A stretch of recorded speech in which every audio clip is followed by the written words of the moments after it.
Hey guys, welcome back to my channel. Today's video is a continuation of my collab with Lauren and Tara. Both of their channels will be linked down below. You will definitely want to head over there and see what recipes they are making.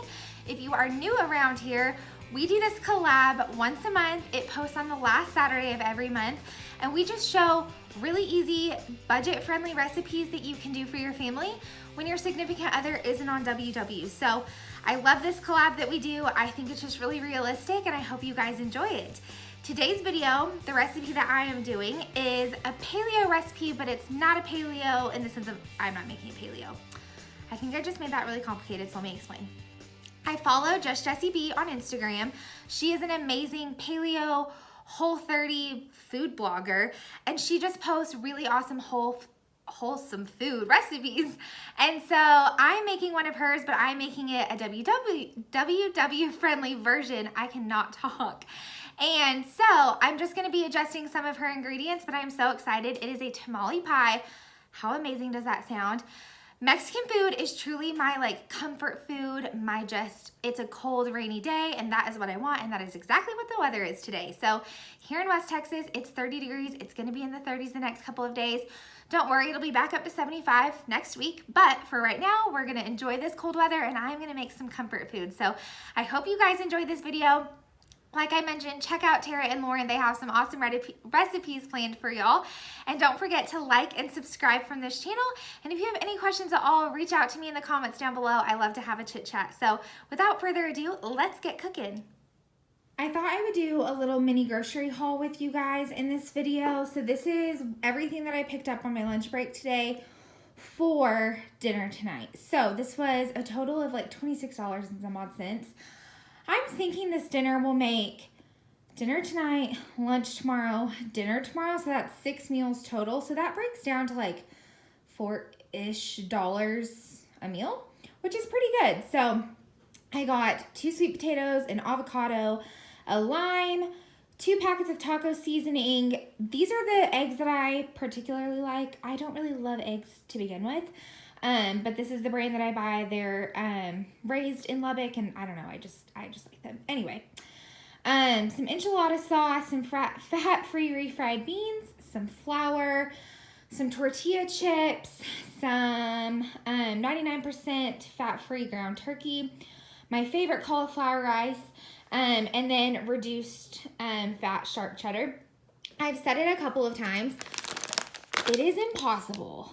Okay, maybe not impossible, but I feel like I try real hard to find fat-free cheese. It just doesn't exist in my town. So I have to get reduced fat every time. The only cheese I've been able to find that is in fat-free is mozzarella, and this is a Mexican dish. Mozzarella is just not gonna work. So we had to do the reduced fat, and we're just gonna make it work. But this is everything, and like I said, this totaled $26, and so $4 a meal I think is pretty good. Because this part will probably take the longest, I want to go ahead and get my sweet potato in the microwave. I learned this trick in college. It took me an embarrassingly long amount of time to learn this. If you put holes in any potato and then wrap it in loosely in a damp towel, it helps it cook so much quicker. And I bet this takes, I'm sure it's still gonna take 7 or 10 minutes because it's just kind of a big daddy. But it'll speed up the process, so we need to get that going. Okay, so while the sweet potato is still baking away, I'll show you exactly what the mixture looks like. This is going to be your crust. I have a girlfriend who's actually made this recipe, and she did give me a forewarning to just know that it's not going to be like a crust. So you can't have that in your head. So I did appreciate her telling me that because I definitely kind of envisioned it being like a pie crust, and it's not, but that's still great. I'm still really excited for this. So this is 2 eggs, some paprika, some chili powder, salt, pepper, garlic powder, and 2 eggs, and the cauliflower rice. So we're just gonna mix this all up.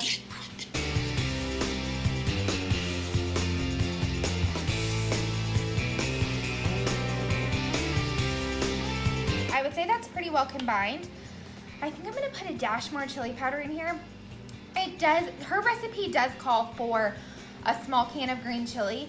I would do that if I was the only one eating this, but Tyler's gonna eat this, and if I do the green chili and the enchilada sauce, Tyler won't be able to eat it because it'll be too spicy for him, so we gotta mild it down a bit. So you can add the green chili if you and your significant other are spicy people. I'm spicy, Tyler's the boring one. Probably no shock there. Okay, at this point, I've added in all the ingredients. The other, I about said pumpkin. The other potato, sweet potato is in here, and the flour, and we're just gonna give it a good mix. Then we're gonna add it to our baking dish.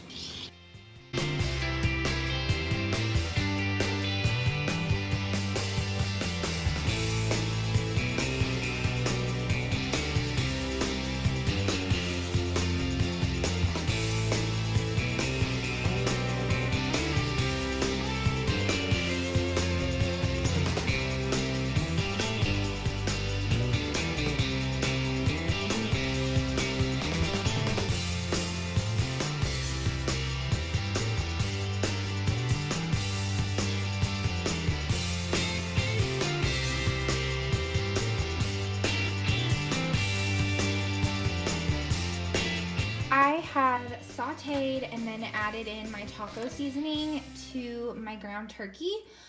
If you read the recipe, the original one from Jessie, she adds a bunch of spices. You can totally do that. I think the taco seasoning is kind of a lazy hack. Also, it keeps you from having to buy a bunch of spices for your pantry if this isn't something that you cook on the reg. And the taco seasoning is like 50 cents. So I just really like that option. It's basically all the same seasonings, give or take a couple, but it's just a really easy way to do it, especially if Mexican dishes are not something that you cook often.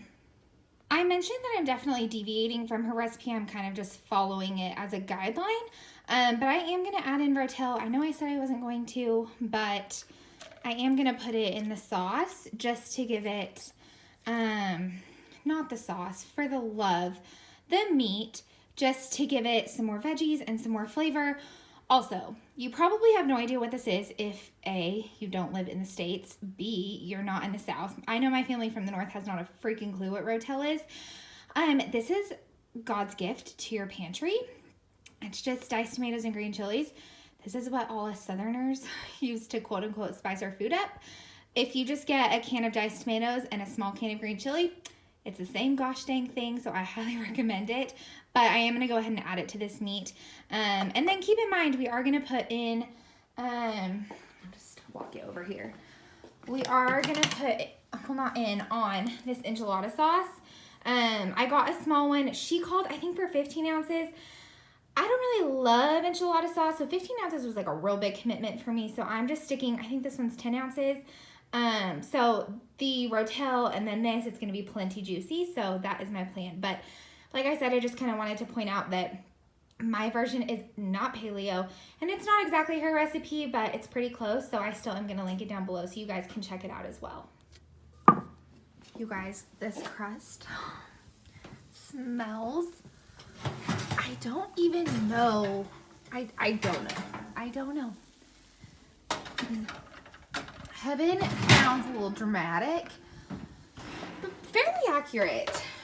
So you know it's done because it's getting a little crispy on the edges, and that is perfect. So next we are just going to, I probably can't do this one-handed, but we're just going to dump our mixture in and we'll spread it out.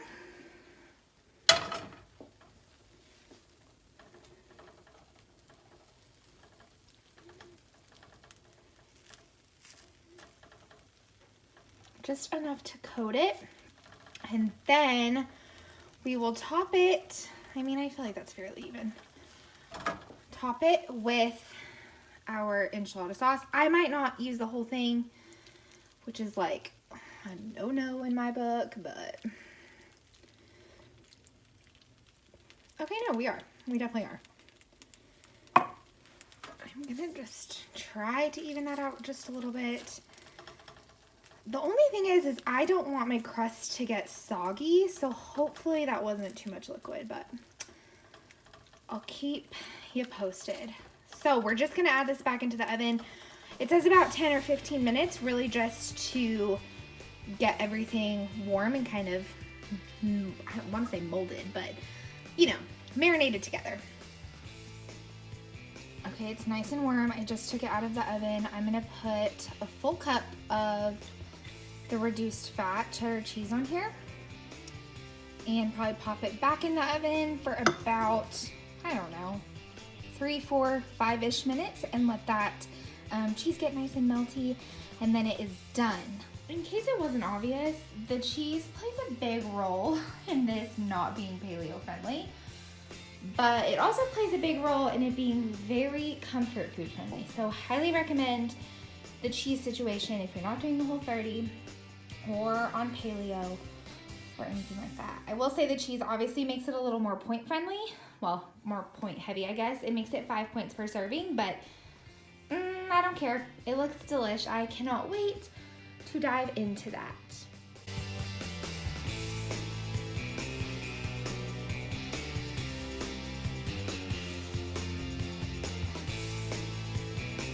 Thank you guys so much for joining us for today's video. Tyler, tell us your thoughts.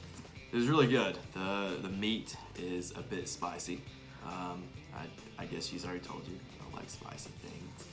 But overall, Tyler, it's really good. The crust. It is mild Rotel. Like, it's not even real spice. It's mild Rotel. Anyways, if you like spicy foods, this is really good. But overall, it is really good. The crust is surprisingly really good as well.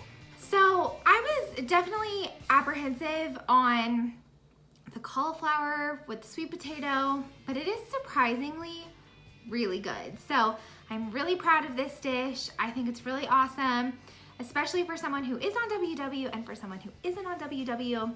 I think it's a great option. Like I mentioned earlier, this entire dish is 5 points. I am eating mine with avocado. Please don't yell at me. I don't count points per head. Half an avocado. Chill out, live your life. So I hope you guys enjoyed this video. Like I mentioned in the beginning, don't forget to subscribe, and please feel free to leave a comment down below so we can have a chat. And we will see you guys next time. Bye.